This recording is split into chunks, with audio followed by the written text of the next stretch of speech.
This is the story of a Filipino war hero. The Marawi Siege was the Philippines' most intense urban war. Government troops battled ISIS-linked terrorists for 150 days. In the end, a city was reduced to debris. 920 militants and 47 civilians were killed. The military lost 165 men. One of the most heroic deaths was that of Captain Rommel Sandoval. Sandoval was the commander of the 11th Scout Ranger Company. Some of the hardest military missions were given to his company because he was smart, deliberate, and he loved his troops like family. He also made a promise. Not a single man under his watch would die in battle.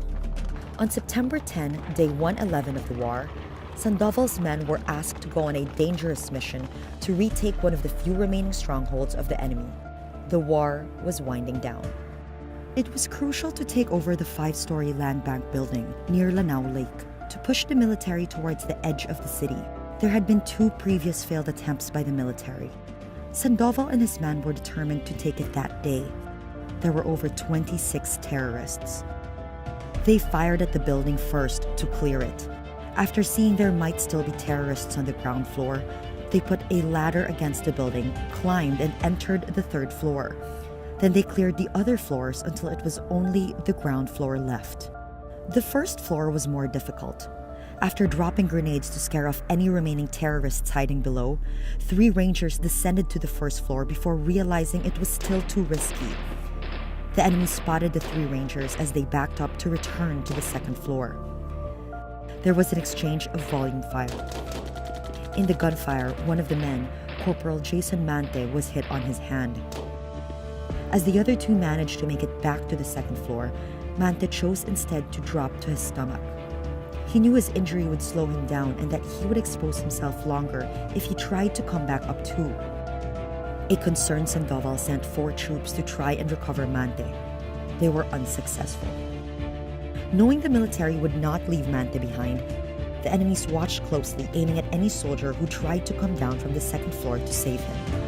By then, Mante had several other injuries after the enemy continued shooting at the wounded ranger. He lay still on the 1st floor, waiting for death.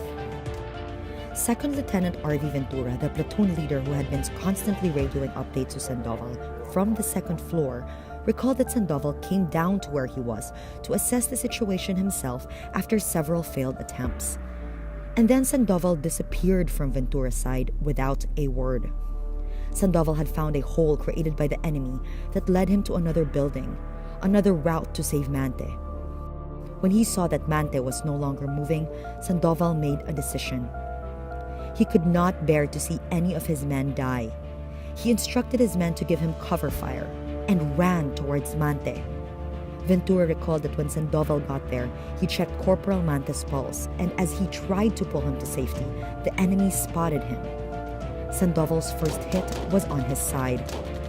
Even after he was hit, Sandoval turned towards the enemy, cocked his gun, aimed, and started firing back.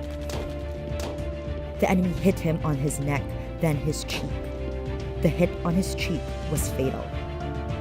Sandoval radioed his final words, "I got hit." As the bullets came flying in, Sandoval in his last moments was still thinking of his men. He crawled on top of Mante to shield him from getting shot further. When they recovered Sandoval's body, bullets were lodged on his chest. His body had blocked bullets from going through and hitting Mante. He chose to take all the bullets for his troops, said Ventura. Mante survived, Sandoval did not. He was just 38 years old. Sandoval is the highest-ranking Scout Ranger who died in the war. He was awarded the Philippine Medal of Valor, the country's highest military honor, for acts of valor above and beyond the call of duty.